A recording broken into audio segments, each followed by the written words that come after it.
따뜻한 봄날 예수님께서 제자들과 함께 길을 가고 있었습니다. 그 장면을 생각하면 저는 참 제자들이 부럽다 그 생각을 합니다. 우리 예수님의 얼굴을 마주보고 도란도란 이야기를 나누고 예수님과 함께 하고 있잖아요. 그런데 우리는 꿈이라도 예수님 보고 싶습니다 해도 예수님을 볼 수가 없어요. 예수님은 더 이상 사람이 아니시기 때문에 예수님을 볼 수 없는 겁니다. 참 그 12제자는 우리가 꿈에라도 보기를 원했던 그 예수님과 함께하는 그 귀한 특권을 받았던 분들입니다. 이제 예수님의 공생애도 막바지로 접어들고 있는 시점입니다. 지금까지 예수님은 계속해서 자신의 존재를 드러내지 말라 그 말씀을 계속 하셨거든요. 병자들을 고쳐준 다음에도 누구에게 고침받았는지 이야기를 하지 말라 그렇게 이야기를 했습니다. 왜냐하면 자신의 때가 이르지 않았기 때문입니다. 이제 예수님께서 공식적으로 자신의 존재를, 자신의 정체성을 드러내시고 있습니다. 자신의 존재를 드러내시기 위해서 질문을 두 가지 던집니다. 질문을 두 가지. 첫 번째 질문이 뭡니까? 사람들이 나를 누구라 하느냐? 두 번째 질문은요, 너희는 나를 누구라 하느냐? 이 두 가지 질문을 던집니다. 자, 이 두 가지 질문을 살피기 전에 예수님이 제자들에게 이 질문을 하신 그 장소가 어딘지를 살피는 것이 정말 이 본문을 이해하는 데 있어서 진짜 중요합니다. 자, 예수님이 어디를 지나가시다가 제자들에게 사람들이 인자를 누구라 하느냐, 너희는 나를 누구라 하느냐 이 질문을 던졌습니까? 오늘 성경은 그 도시를 어디라고 이야기하고 있습니까? 빌립보 가이사랴. 빌립보 가이사랴 이라니까 이런 이 도시 이름이 좀 특이하다고 생각 안 됩니까? 예. 빌립보 가이사랴는 빌립보라는 이름과 가이사라는 이름이 합쳐진 겁니다. 빌립은 누구냐? 빌립보가 아니고 빌립은 누구냐? 예. 헤롯 빌립이라는 이 갈릴리 지역의 분봉왕, 예. 유대를 이렇게 나누어서 이렇게 다스렸거든요. 갈릴리 지역을 다스리는 헤롯 대왕의 아들이었던 헤롯 빌립이 바로 이 빌립이고, 가이사는 누구냐? 로마 황제를 항상 가이사 누구누구 이렇게 붙입니다. 가이사 누구누구. 예. 그래서 이 빌립이라는 이름하고 가이사라는 이름이 합쳐져 가지고 빌립보 가이사라가 된 겁니다. 그런데 왜 이 빌립보 가이사라라는 이름을 붙이게 됐냐면, 이 헤롯 빌립이 자신이 이제 이 갈릴리 지역을 다스리게 됐는데, 그때 로마 제국의 지배를 받고 있는 시대입니다. 로마 황제였던 이 가이사라 아우구스투스라는 이 황제에게 잘 보이기 위해서 이 빌립보 가이사라 도시를 재정비해 가지고 이 황제에게 바쳤습니다. 이 유대에 있는 이 가이사라는 이름을 넣어서 황제에게 헌정합니다라고 황제에게 들어진 도시가 바로 이 빌립보 가이사랴입니다. 그런데 이 빌립보 가이사라는 것은 어디 위치해 있냐면, 이스라엘의 지도가 이렇게 있으면 헬몬산이 제일 북쪽에 이렇게 헬몬산이 있습니다. 그 헬몬산 남쪽 자락에 있던 도시였습니다. 이 이스라엘을 우리나라로 치면은 이 헬몬산은 어느 산에 속하겠습니까? 예, 백두산에 속합니다. 백두산. 이 헬몬산의 높이가 2814m입니다. 2814m. 그래서 늘 만년설이 있어요. 이제 이게 봄이 되고 여름이 되면 이 만년설이 녹아가지고 주위에 있는 이 광야에다가 이 수분을 공급해가지고 늘 거기는 이렇게 용사가 잘 되는 지역인 거예요. 여러분, 백두산의 높이가 얼마인지 아십니까? 2773m, 744 아닙니까? 2744로 알고 있는데, 어쨌든 이 헬몬산과 이 백두산이 거의 비슷한, 높이도 비슷하고, 또 위치로 보면 이스라엘과 우리나라를 대비했을 때 위치로 보면 이 지역도 비슷합니다. 그래서 제가 인터넷에 한번 찾아봤습니다. 백두산 남쪽 지역에 있는 도시가 어딘가 보니 해산시라는 도시가 있더라고요. 북한에 해산시라는 도시가 있었습니다. 자, 어쨌든 이 이스라엘에 있어서 헬몬산이라는 절대적으로 이스라엘에게 수분을 공급해주는 그 산자락에 있는 이 빌립보 가이사라를 재정비해서 빌립이 가이사에게, 로마 황제에게 이렇게 드렸는데, 그런데 그 도시를 지나다가 우리 예수님이 왜 질문을 했냐 하면, 이 빌립보 가이사라는 이 지역은 옛날부터 이스라엘이 가나안 땅을 점령하기 전에 이 가나안 원주민들이 발갓이라는 신전을 세워서, 그것이 뭐냐면 어쩌면 어떻게 말하면 우상숭배의 도시입니다. 옛날부터 구약시대부터 우상숭배의 도시였는데, 그것을 재정비해가지고, 안 그래도 우상이 많던 도시에 로마의 신화에 나오는, 이 로마 그리스 신화에 나오는 모든 신들을 다 만들고 신상을 다, 이 신전을 다 만들어 뒀습니다. 그것도 부족해가지고 로마 황제 가이사 아우구스투스의 신상을 만들고 신전을 크게 지어 놓았습니다. 뿐만 아니고 판이라는 신이 이 빌립보 가이사라에 원래부터 존재했는데, 이 판이라는 신은 날씨와 이 목축을 주관하는 신입니다. 위에는 사람인데 밑에는 염소 다리와 염소 뿔을 가진 괴상하게 생긴 신입니다. 그래서 이 도시를 이렇게 밖에서 바라보고 있으면 온갖 신들이, 온갖 신전들이 다 있고, 특별히 로마 황제 가이사 아우구스투스의 이 신상이 크게 보이는 그런 도시였습니다. 바로 그 도시를 지나면서 우리 주님께서 멈추어 서서 말씀하십니다. 사람들이 인자를 누구라 하느냐, 이렇게 질문을 하신 겁니다. 우상의 도시입니다. 황제 숭배의 도시입니다. 당시에 로마 황제를 사람들이 주라고 불렀습니다. 주라고 불렀거든요. 바로 그 자리에서 예수님이 질문을 하십니다. 첫 번째 질문입니다. 사람들이 인자를 누구라 하느냐. 인자, 문자 그대로 하면 사람의 아들입니다.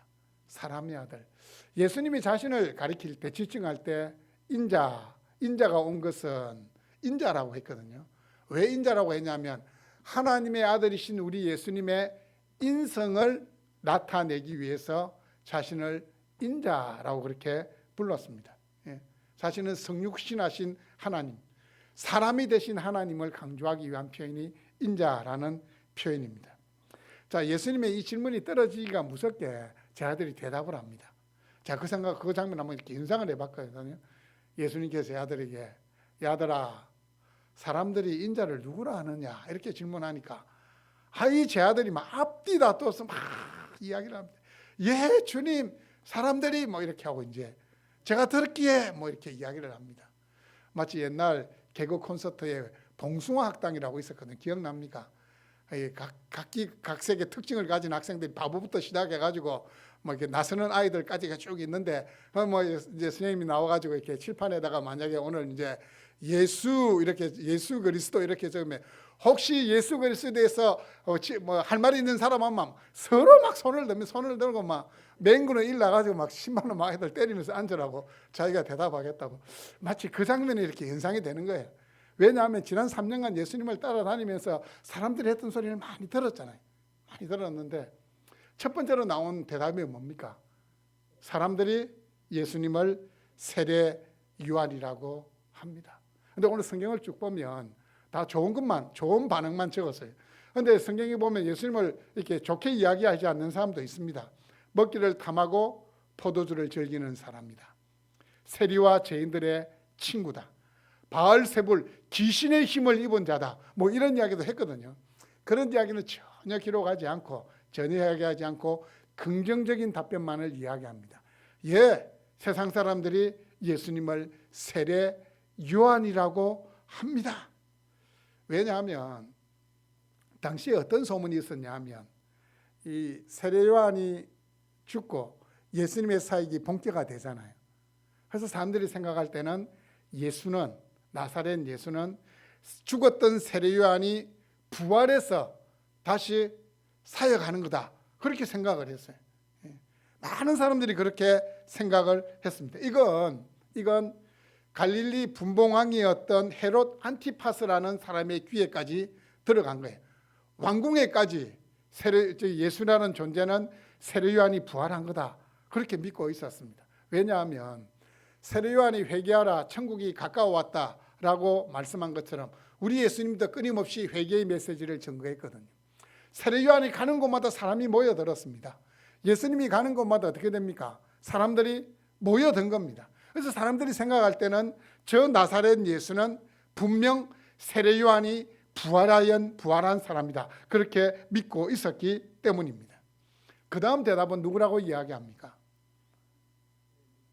엘리야. 여러분, 엘리야 하면 생각나는 게 뭡니까?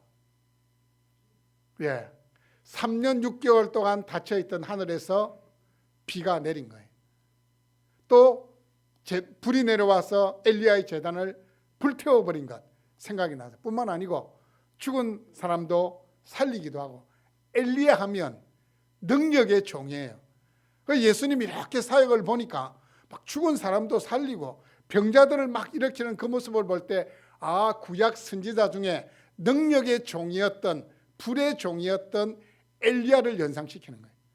그래서 예수님을 많은 사람들이 엘리야라고 합니다, 이렇게 대답을 해요. 그 다음에 또 어떤 대답을 합니까? 예수님을 세상 사람들은 누구라고 이야기한다고요? 예레미야.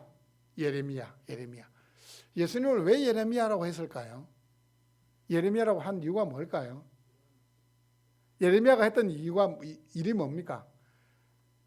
이스라엘이 남유다가 멸망한다, 그리고 회개의 메시지를 전했습니다. 예수님도 마찬가지입니다.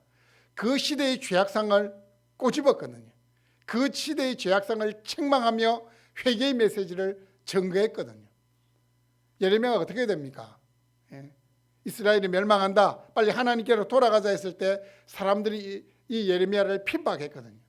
이스라엘의 유대 종교 지도자들도 예수님을 핍박했습니다. 그래서 그 모습을 보니까 예수님하고 예레미야가 너무나 닮은 거예요. 그래서 예레미야다, 그렇게 이야기해요.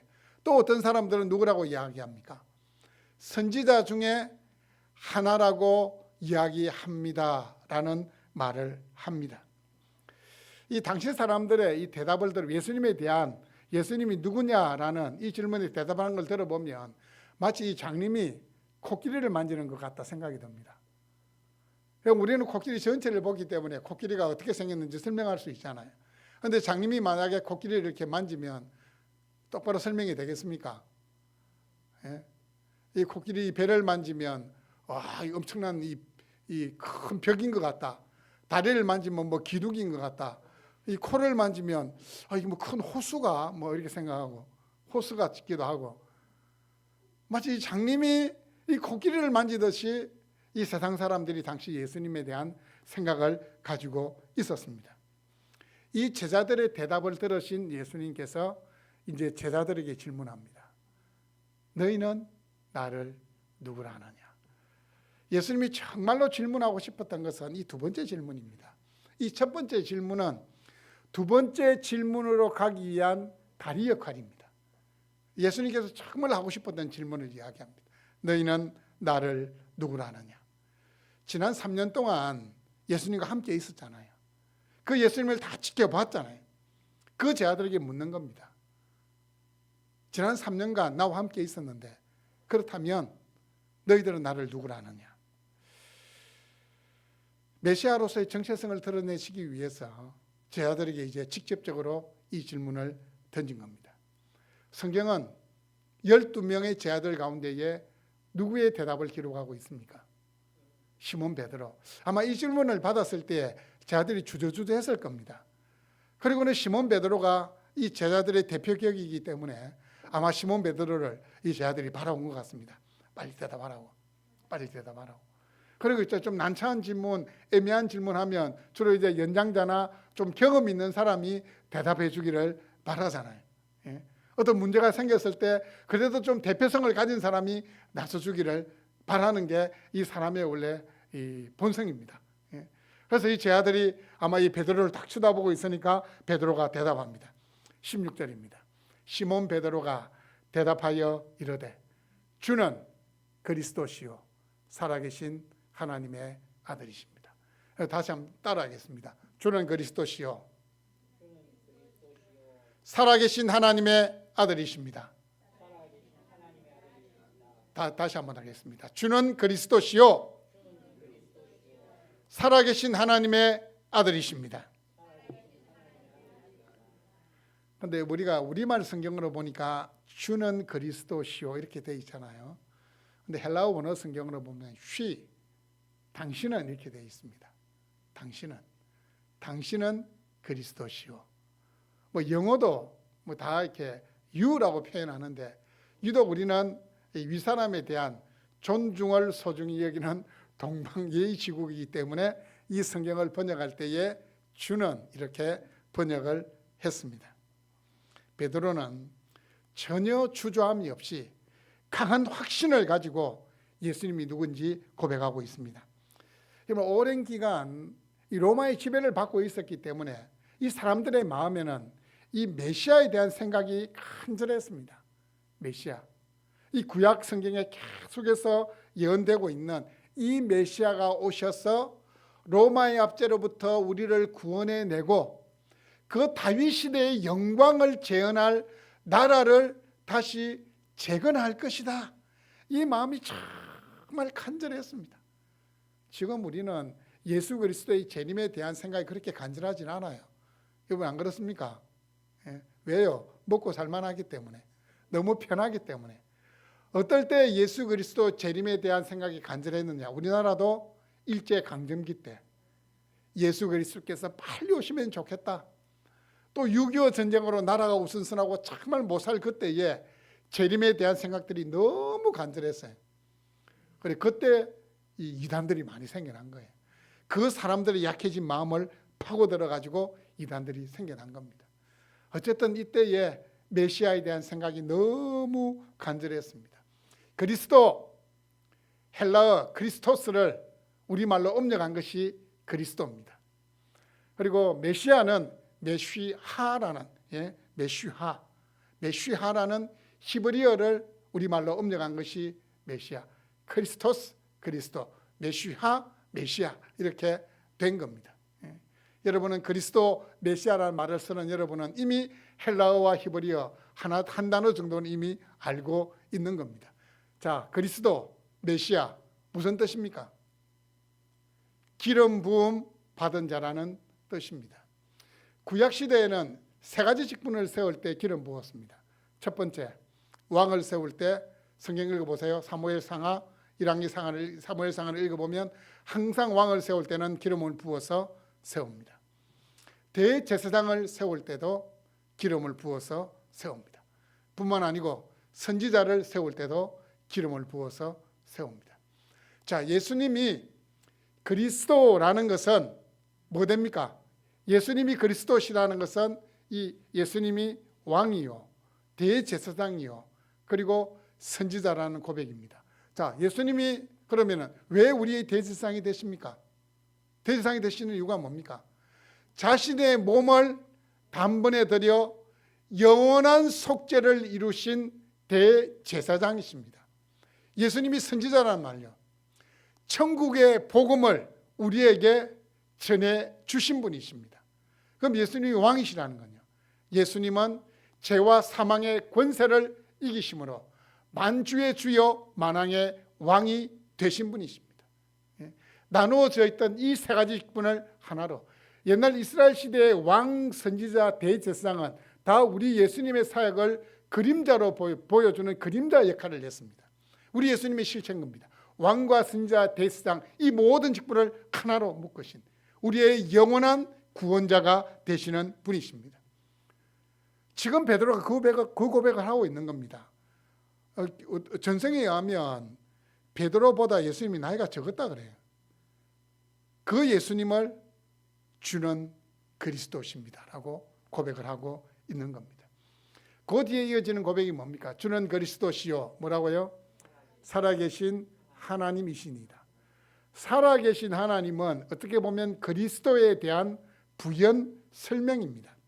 살아계신 이방 종교에서 섬기는 그 신들은 죽어있는 신, 그와 반대가 되는, 구별이 되는 하나님을 나타내기 위해서 살아계신 하나님, 스스로 영원토록 자존하시며 모든 믿는 자들에게 생명을 주시는 생명의 근원이 되신다는 고백입니다. 생명의 근원이 되신다는 고백입니다. 그리고 과거와 현재, 미래에도 살아 역사하시는 분임을 보여주는 것이 살아계신 하나님입니다. 여러분, 우리 주님이 살아계신 분이기 때문에 우리는 우리의 인생을 맡길 수 있는 겁니다. 우리의 현재와 미래를 우리 주님의 손에 맡길 수 있는 겁니다. 주님의 손에 맡기는 것이 가장 안전합니다. 왜냐하면 우리 주님은 베드로의 고백처럼 살아계신 하나님이시기 때문입니다. 여러분, 여러분의 가장 아픈 부분, 가장 숨기고 싶은 부분까지 주님께 맡길 수 있기를 바랍니다. 히브리서 4장 15절 말씀을 보시면 이렇게 말씀합니다.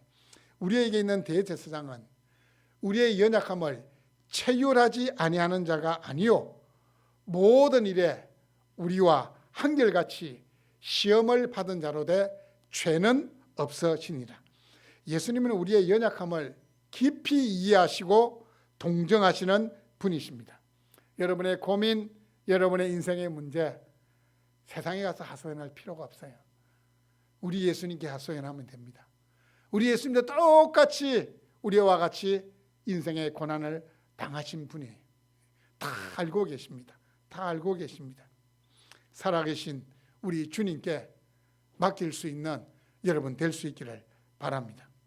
그리고 이 살아계신 하나님이라는 이 표현은 우리 예수님의 신성을 강조하는 표현입니다.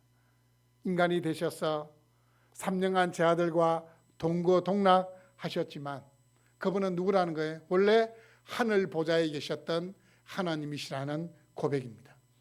살아계신 하나님이라는 이 고백은 또 눈으로 볼 수 있는 하나님이십니다라는 이 고백이기도 합니다. 진짜 놀라운 고백입니다. 3년간 예수님의 제자로 살아온 이 베드로가 내린 결과가 바로 살아계신 하나님입니다 라는 이 고백입니다. 이단들하고 이야기해 보면 무슨 이야기를 하느냐 하면 예수님도 당시에 무시받던 사람이고 시골 출신이지 않았냐 이런 이야기를 합니다. 참 어이가 없습니다. 어떻게 성육신하신 우리 예수님한테 아무것도 근본도 없는 그 이단 나부랭이들이 이 교주를 예수님께 대비시킵니까? 참 어처구니가 없습니다. 어처구니가 없어요.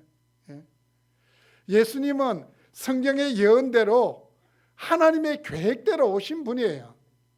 저거 이단 교주는 어디 근본도 없는 것들이, 어디서 근본도 없는 것들이 신성모독하는 그런 발언을 하고 있습니까?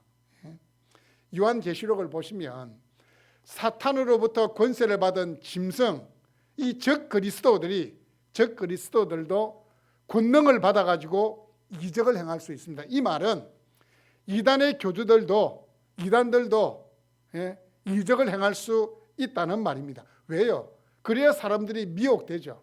하지만 그 이단의 끝은 뭐라고 이야기하고 있습니까? 멸망입니다. 영원한 멸망입니다. 여러분, 이것은 제 말이 아니고 성경이 말씀하고 있습니다. 잠언 14장 12절과 16장 25절 말씀을 보시면 반복적으로 하고 있는 말씀이 어떤 길은 사람의 보기에는 바르나 필경은 사망의 길이니라. 이단에 빠져 있는 사람들, 그게 바른 길인 줄 알고 지금 믿지만 성경은 이야기합니다. 필경은 사망의 길이니라. 베드로의 대답을 들은 예수님께서 베드로에게 이렇게 말씀하십니다. 17절입니다. 예수께서 대답하여 가라사대 바요나 시몬아 내가 복이 있도다. 이를 내게 할 이는 혈육이 아니요 하늘에 계신 내 아버지시니라. 바요나 이 무슨 뜻일까요? 바요나 무슨 뜻일까요? 바요나 바라는 말 누구의 아들이라는 뜻입니다. 요나의 아들 시몬, 이 베드로의 아버지가 요나였다는 겁니다. 그렇다면 예수님이 말씀하실 때 너는 요나의 아들이다. 요나가 요한이라는 말이거든요. 너는 요한의 아들이었다. 뭐 제자 요한도 있지만 같은 이름인데 자, 예수님이 왜 그냥 시몬아 이렇게 하시면 되지 왜 요나의 아들 시몬아 이렇게 불렀을까요? 그 뒤에 나오는 것을 강조하고 싶었기 때문입니다. 이를 내게 알게 한 이는 혈육이 아니요 하늘에 계신 내 아버지 신이라. 이게 무슨 말씀입니까? 무슨 말씀입니까? 예수님을 그리스도로 살아계신 하나님의 아들로 고백한 것은 유대인으로 태어났으가 아니라는 겁니다. 다시 말하면 목사의 아들로 태어나더라도 개인적으로 주님을 만나고 신앙을 고백해야 되는 거지 그게 아버지가 목사라고 자동적으로 되는 것이 아니라는 겁니다. 누가 은혜를 주셨기 때문에 그렇다고 했습니까? 하늘에 계신 하나님 아버지께서 베드로를 선택하시고 여러분을 선택하시고 때가 되면 불러 그 신앙을 고백하게 하셨기 때문입니다. 바로 그 사실을 강조하고 있습니다. 우리는 예수 믿은 이후부터 뭔가 특별한 복을 받기를 원합니다. 그래서 기도할 때 우리가 가만히 보면 하나님 복 주시옵소서, 복 주시옵소서 복에 대한 이야기를 많이 해요. 그런데 오늘 성경을 읽어보면 가장 큰 복이 뭡니까? 바요나 시몬아 네가 복이 있도다. 왜 복이 있습니까? 예수님을 그리스도로 하나님의 아들로 알고 믿고 있기 때문에 다시 말하면 하나님의 자녀가 된 그 자체가 가장 큰 복이라는 사실입니다. 여러분 기억하십시오. 여러분이 하나님의 자녀고 그 하나님의 나라를 유산으로 물려받는 존재가 된 것이 가장 큰 복입니다. 여러분 이미 복을 받은 자입니다. 여러분 복을 받은 자예요. 나머지 복은 어떤 복입니까? 부스러기 복이에요. 부스러기 복이에요. 그래서 기도할 때 하나님 나 같은 죄인을 나같이 쓸모없는 이 사람을 하나님의 자녀로 천국 백성 되게 하신 것 감사합니다. 이 고백이 먼저 나와야 돼요. 하나님 이거 복 주시고 저거 복 주시고가 아니고 여러분이 알고 있는 그 누군가를 위해서 기도할 때도 뭐 직장 취업을 위해서 기도하기보다 하나님을 알고 믿게 해달라고 그 큰 복을 받게 해달라고 먼저 기도해야 될 줄로 믿습니다. 사랑하는 여러분, 예수님은 세상 사람들이 예수님을 누구라 생각하는지 관심이 없습니다. 뭐 지나가는 사람 자꾸 물어보면 뭐 4대 성인 중에 한 명입니다. 이렇게 대답하는 사람도 있을 거고 성경을 좀 아는 사람들은 예수님은 항상 가난하고 소외되고 이 죄인들을 이렇게 돌보신 분이다. 자선 사업가였다. 뭐 이렇게 말하는 분도 있을 거고 또 어떤 사람은 예수님은 정치 혁명가였다. 당대의 권력자들에게 전혀 주눅들지 아니하고 그들에게 독사의 자식들아 라고 이야기한 정치 혁명가와 같은 사람이다. 이렇게 이야기하는 사람도 있을 겁니다. 예수님은 여러분이 예수님을 누구라고 생각하느냐에 관심을 가지고 있습니다. 그래서 여러분에게 묻습니다. 너희는 나를 누구라 하느냐? 제 아들에게 던진 질문이지만 2000년 뒤를 살아가고 있는 우리에게도 동일하게 예수님이 질문하십니다. 너희는 나를 누구라 하느냐? 사랑하는 여러분, 예수님을 그리스도로 고백하는 것은 여러분의 인생 전체를 송두리째 바꿔놓는 획기적인 사건입니다. 예수님을 그리스도 구원자로 믿게 되면 죄와 사망에서 건짐을 받습니다. 죽음을 두려워하지 않게 됩니다. 죄의 종이 되어 불안과 두려움 속에서 살아가지 않게 됩니다. 예수님을 살아계신 하나님으로 믿게 되면 여러분의 삶에 방향 전환이 일어납니다. 더 이상 인생에 있어서 내가 인생의 중심이요 주인이 아닙니다. 살아계신 우리 주님이 인생의 주인이 되는 겁니다. 내 인생의 왕자를 주님께 내어 드리는 겁니다. 여러분 예수님을 그리스도로 살아계신 하나님으로 알고 믿고 고백할 수 있기를 바랍니다. 이 예수님을 그리스도로 살아계신 하나님으로 고백하게 되면 어떤 일이 여러분에게 일어나느냐? 세상에서 더 가지지 못해도 더 안락하게 살지 못해도 그에 대한 미련이 없습니다. 미련이 없어요. 고난과 실패 앞에서도 하나님 주권 믿기 때문에 뭐합니까? 기도할 수 있어요. 기도할 수 있어요. 사랑하는 사람에게 큰일이 일어나거나 아니면 먼저 세상을 떠나게 되는 그 극한의 슬픔 앞에서도 어떻게 해요? 찬송할 수 있는 겁니다.